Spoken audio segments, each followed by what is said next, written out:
It's held in San Leandro. The goal is for teens to network and choose a path in life that keeps them off the streets. KTVU's Christina Rendon explains how the summit was made possible and why. Abre la puerta, open the door. He was banging on it.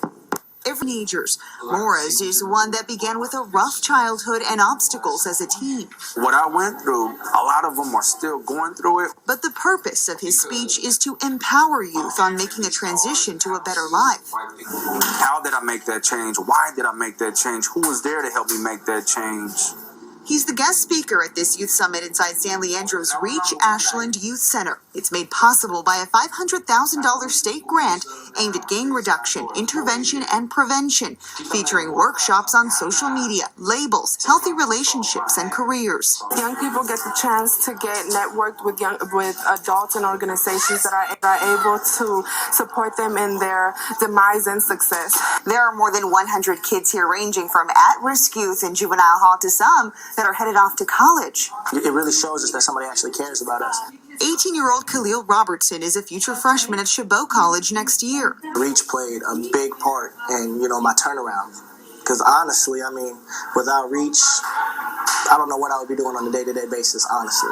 San Leandro police on hand too, trying to build trusting relationships with teens that they know isn't always easy. But we wanted them to see the police not only in uniform, because we're all part of this together, but we wanted to see the officers who they are when they're not at work.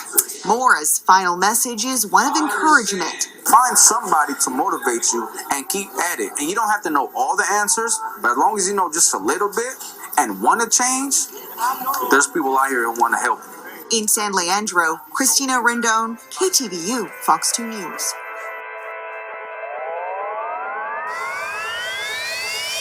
Be the change that you want to see. You can be anything that you want to be. If you don't know the answer, then ask for help. And when you got some time, help somebody else. Hello everybody, good afternoon or good morning. Thank you for tuning in. My name is Daniel Mora and I'm a speaker with Homeboy Goes to Harvard. I'm here right now to share my story, to give a promotional message on my life, and hopefully inquire some interest to principals, school teachers, educators, community organizers, and anyone interested in booking somebody to come out and motivate, whether it be for a school or a community event, whatever the issue may be. I've been speaking for about the last 10 years, traveling throughout the United States, sharing my life story. In short, I was a middle school dropout. I dropped out in the 6th grade. I was removed from my household and I was placed in court custody to live in a residential group home. Seeing past 21 for me wasn't necessarily one of my goals. In fact, it was something that I didn't really think as of a reality. I thought I would be dead or in prison at the age of 16. And that's a reality to a lot of more young men and young people all over the world, all over the nation, and especially in cities where I'm from, Oakland, California. My parents came here with the 6th grade education. They left Mexico and came to the United States, pursuing the American dream, which a lot of us think of as the best health insurance, the best education, the best employment, and all of the above. That wasn't the case. In fact, I grew up in a 3-block apartment complex in West Oakland, California. I grew up struggling with my identity at a young age, speaking Spanish at home, but outside and leaving my house was only English. So right away I had to learn English, and I had to not just learn English, but learn the slang. There was a lot of slang going on. And hip hop for the West Coast, for California, for the Bay Area, for Oakland was at its prime. And, here I am trying to either sing to it or dance to it, not necessarily really knowing it, but just, trying to sort of fit in so that I won't stand out. So I grew up with that, going back and forth from home and school, struggling, trying to figure it out. Parents really couldn't help me with my homework. For one, they were too busy working, or two, they probably didn't know how to do it either. So I was passed on from grade to grade, barely. My parents got a divorce when I was in middle school. There was a lot of domestic violence, which is still common in a lot of our young people's lives. A lot of are being raised in a single parent household, so I'm able to relate to that. I'm able to relate to a lot of the things that are still happening today. My story is more guided towards young people, but we can all relate to it. I don't care if you're 13 or 50. And so being raised in a single parent household, I sort of took advantage of that in a negative aspect. I started to hang out more, and I was placed on probation at a real young age, which required me to go to school. I was in and out of juvenile hall institutions, and I was sent to live in a group home, and I was removed from my family. I was a ward of the state. I didn't see myself going to college. I didn't see myself helping anybody.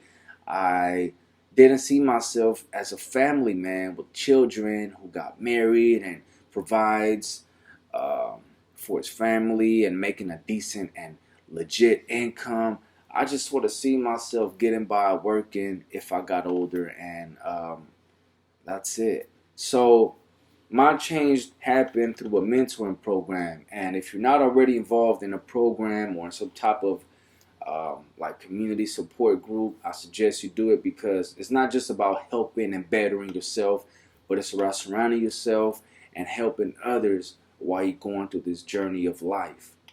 My situation, I was in a juvenile hall cell. My probation officer came and was like, I want to give you a chance, but I need you to participate in a program. And in my mind, I'm like, I don't trust nobody. I don't want to work with nobody. But of course, just to get out of juvenile hall, I said, okay. So I ended up meeting this mentor. And this mentor wasn't the ordinary one. He didn't have a degree from a prestige school or nothing like that. He just had heart.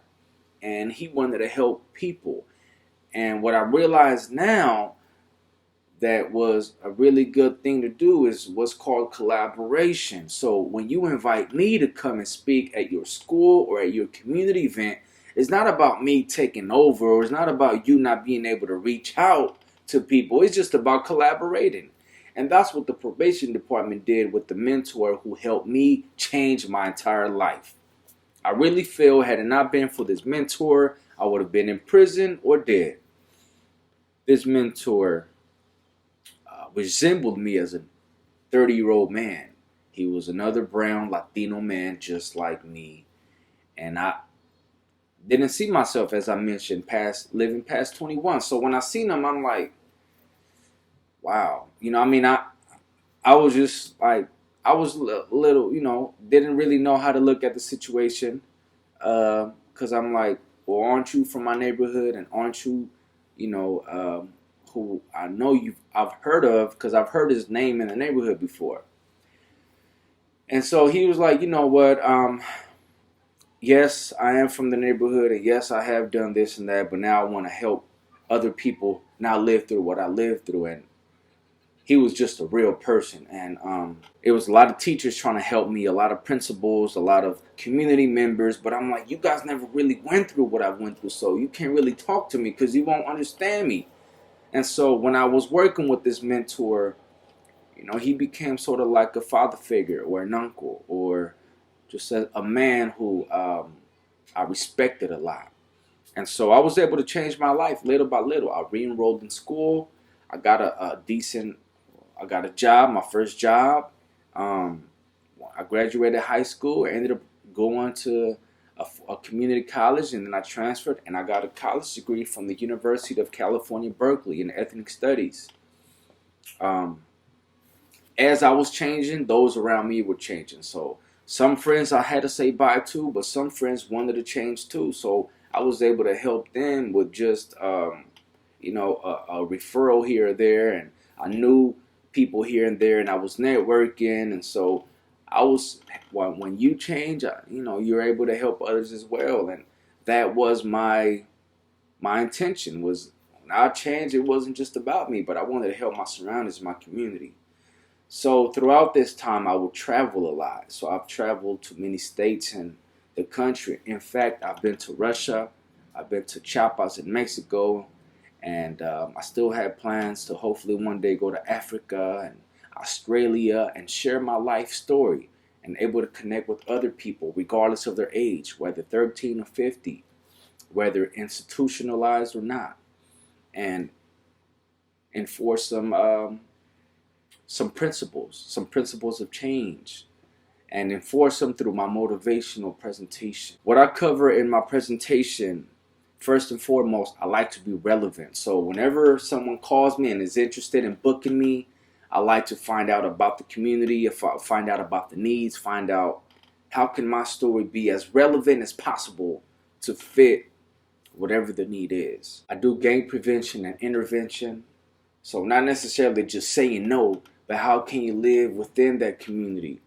If you have family involved, if you have friends involved, if someone around you has gotten killed, how can you live amongst and deal with this gang issue and understanding the history of it and education? So not just about going to school and getting good grades, but why is it important to go to school? How is it really going to impact your future, your career goals, scholarships, FAFSA? I go into all of that. Diversity appreciation. So not just having a diversity of friends. Okay, I have an African American friend, I have a white friend, I have a Latino friend, I have a Native, but really understanding the culture, the background of them. And if you don't agree with a certain group or a certain person, how to respect and how to live amongst the diversity of people around us. Career preparation, so understanding the difference of having a job versus having a career. How it's okay for a youngster, a teenager, or even somebody in college to flip a burger, but understanding the importance of not doing that once you're out of college. So by that, you should have had already started your career. So how to prepare for that? Peer pressure. So if you have an entire group, an entire city, an entire neighborhood doing one thing which you know is wrong, how can you still go left and make your own decision? And most importantly, I like to cover on the topic of developing a positive support team. So when you're going through certain issues, how and who can you call on? When you want to have fun, who can you call on and what can you do? Because it ain't just about the bad things, but it's about when you celebrate. Do you got to drink? Do you got to smoke? Do you have to be under the influence? Do you have to act the fool? So who's going to keep you grounded? Who's going to be in your team to support you, to help you continue to stay on the right path? I can also do breakout sessions, so I won't just do my testimonial presentation and leave, but if you like, I can stay either before or after to do a breakout session and talk more about whatever the issue may be. I do one-on-one mentoring as well, and I have done and am skilled in doing parent meetings. So, ladies and gentlemen, boys and girls, I look forward to meeting you one day and sharing my presentation, sharing my story, my life with you all to encourage some positivity in your neighborhood, in your city, in your state, in yourself. This is something that I love, something that comes from my heart, something that I've been doing before I even knew it was educational. And now I'm a speaker with Homeboy Goes to Harvard. You can check us out online, homeboygoestoharvard.com, where you can check out other similar speakers who you may be interested in. You can also learn more about my background, my biography, and my own personal website, danielmora.net. One of the things that I incorporate with my testimony is my poetry, my rhythm and poetry. And here is one of my poems called Be the Change.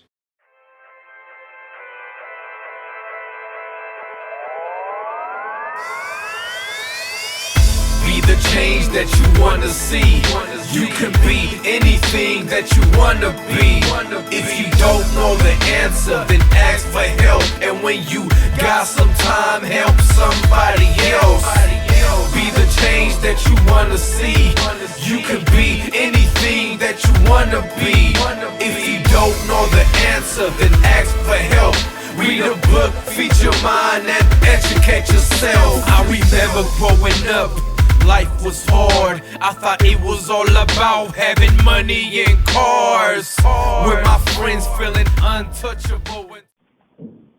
My name is Charlie Eddy. I'm a former director of programs at Beyond Emancipation, Alameda County's primary aftercare provider for young people leaving the child welfare system. And I'm currently a consultant with Urban Strategies Council located in Oakland. I was one of Daniel Mora's supervisors at Beyond Emancipation. Immediately impressed with Daniel the first time we met. It wasn't until a few months later that I really began to appreciate who this young man was. Daniel accompanied me to a monthly meeting of the county's juvenile justice providers, a meeting he had never attended before. I thought I would be helping him network with leaders in the juvenile justice, direct service, and advocacy community. To my surprise, several of the most senior and respected people in the room already knew him quite well. Years before Daniel had sought them out as mentors, it was clear to me that these elders valued their relationships with Daniel and held him in high regard. This is Michael Payne, Assistant Professor at Cal State East Bay in the Department of Social Work. I am also a Senior Director of Equity and Educational Initiatives at Lincoln Child Center. I've known Daniel Mora for over 15 years, and Daniel Mora is a community treasure.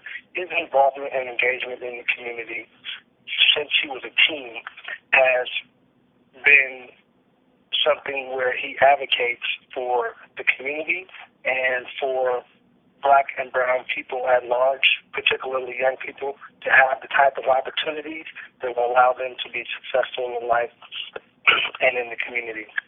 Danny Moore has worked tirelessly over the years I've known him to build a family and to help be a part of a community that really honors people for who they are. That is Danny Mora.